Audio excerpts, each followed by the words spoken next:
Alright guys, first things first, I just wanted to take a moment of silence in memory of the victims who lost their lives in the recent shooting in Las Vegas, and I just wanted to say what a terrible, terrible thing has happened there, and all the families of the victims and the people who got hurt, they're in my thoughts.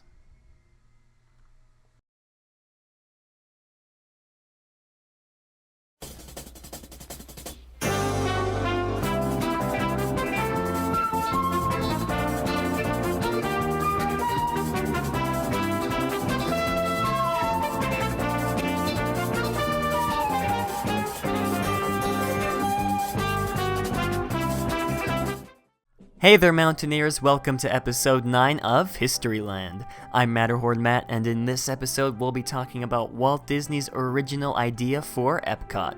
And stay tuned to the end of the video for a small announcement. Let's get started. When most of us think of Walt Disney World, we think of it as the vacation king of the world. With its 20 plus hotels, 2 water parks, 1 nighttime entertainment district, and its 4 theme parks.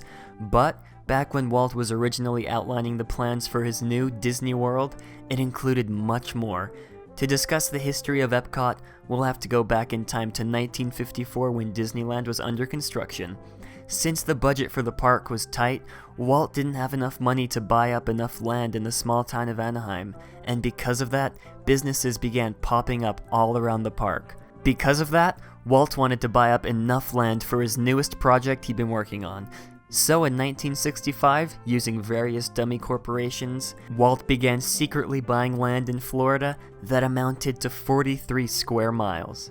Now, most people didn't know it was Walt buying the land, and even Mr. Disney himself tried to dismiss rumors, asking why he would be buying land in Florida. We were ushered into Mr. Disney's office and told we could ask questions, and when it came my turn, I asked him if he was the one who was buying these 30,000 acres in Central Florida.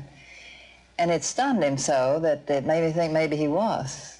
Well, he said, no, I'm not buying any property out there. He said, that would be no place to put a park. He said, your average mean rainfall, whatever the number was, he knew.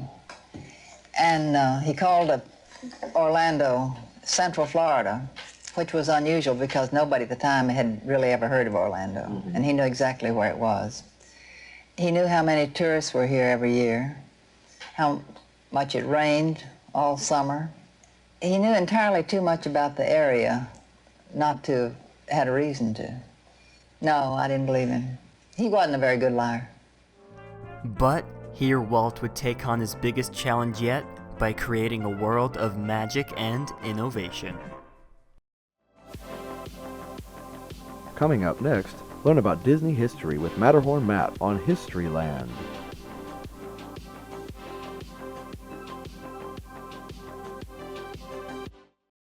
The Magic Kingdom, Epcot Center, and the Disney MGM Studios theme park. What's more fun than visiting the Walt Disney World Resort? Staying here. This summer, the magic can be yours at a Disney resort with room rates as low as $84 a night.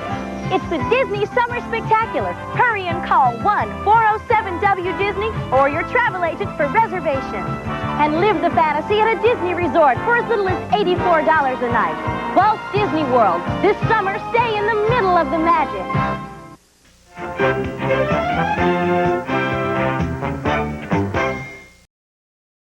On November 14th of 1965, Walt Disney announced his plans for Disney World.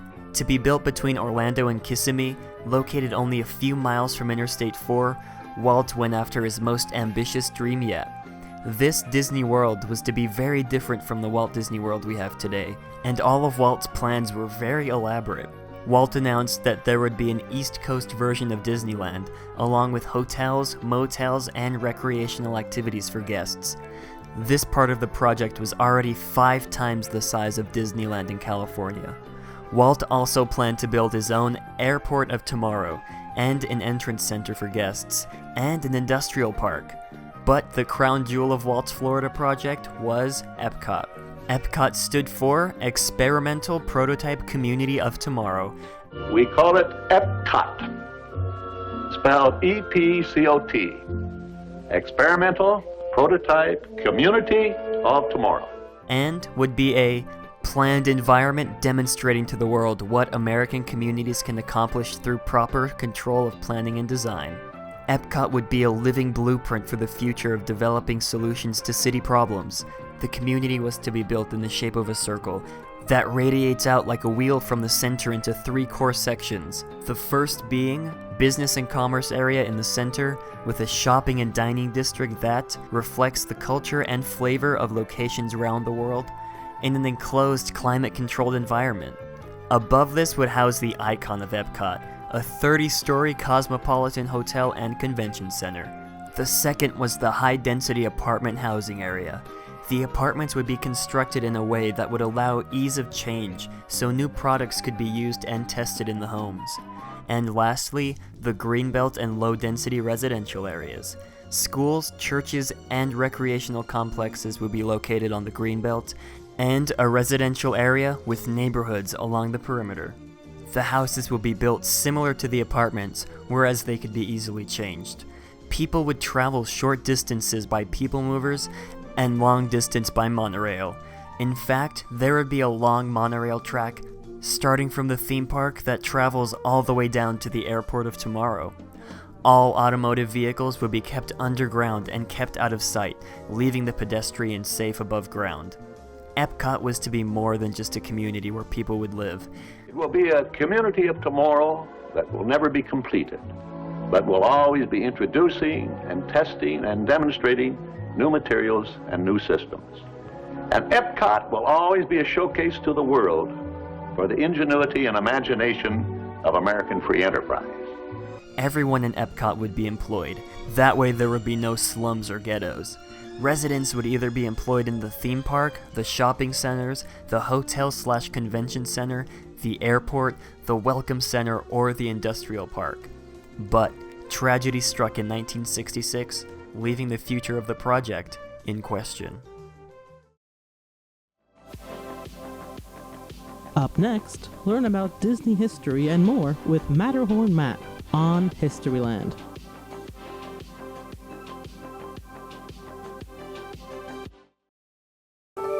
This year, Walt Disney World is bigger than ever, with 3 theme parks, 2 water parks, 7 beaches, 8 nightclubs, 13 resort hotels, and 99 holes of golf. Plus the Twilight Zone Tower of Terror, The Lion King, a live stage adventure, and thousands of new inventions at Innoventions. Now you can stay at Disney's all-star resorts, starting at $69 US a night. Call 407-WDisney or your travel agent.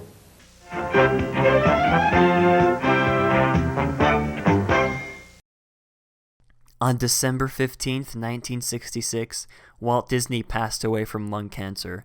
This left the Disney World project without its source, and Imagineers were left to figure out what to do with the plans for themselves. Eventually, Walt's brother, Roy O. Disney, postponed his retirement to help make his little brother's dream come true. He then changed the name of the project from Disney World to Walt Disney World, in memory of the man who started it all. Roy wanted to make sure that the theme park aspect of the project went through, now called the Magic Kingdom. And on October 1st, 1971, the Magic Kingdom opened for guests. Walt Disney World is a tribute to the philosophy and the life of Walter Elias Disney, and to the talents, the dedication, and the loyalty of the entire Disney organization that made Walt Disney's dream come true. May Walt Disney World bring joy and inspiration and new knowledge to all who come to this happy place. A magic kingdom where the young at heart of all ages can laugh and play and learn together. Dedicated this 25th day of October, 1971. But, sadly, Roy passed away on December 20th, 1971, less than 3 months after the park opened. Much of Walt's ideas for Epcot were abandoned after his death, with the company stating that they didn't want to be in the business of running a city.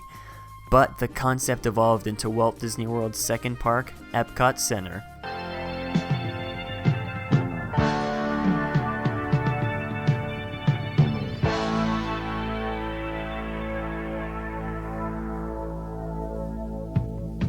A new creation.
this park would showcase new technologies and would also have a showcase of different countries around the world.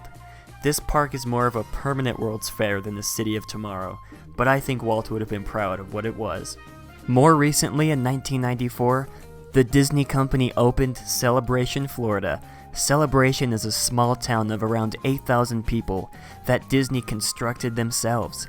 They hoped that this planned community could live up to some standard that Walt brought when he designed Epcot, but some may argue that the town is a failure. But that's a topic for another day.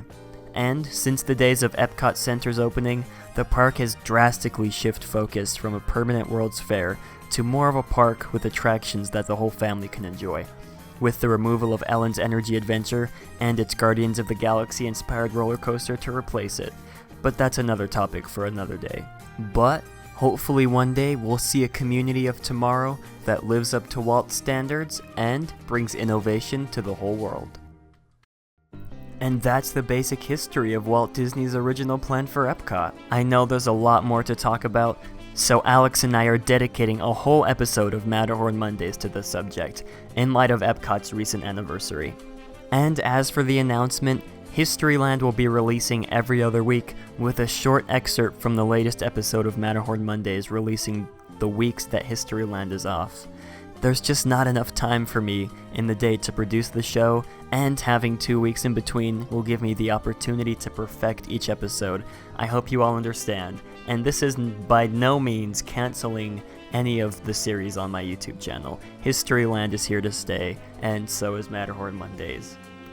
But if you enjoyed this episode, be sure to like, subscribe, and share with all your Disney-loving friends.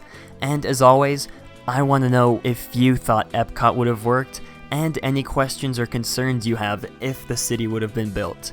If you haven't already, go check out the latest episode of Matterhorn Mondays where Alex and I talk about our ideas for a Fantasyland expansion. Because, as you know, Toontown is kind of a dead end. There's only one way in and out, and that's one of the big problems with it, is that there's no real crowd flow.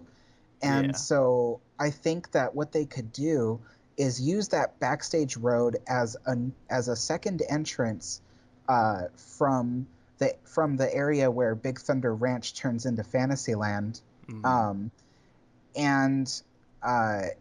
then in that land they might have, I don't know, it would be kind of cool if they did like a Beauty and the Beast mini land, you know, where there's the town and there's a place to eat, there's some shops, and then there's the main dark ride, which of course would have to take up most of the land.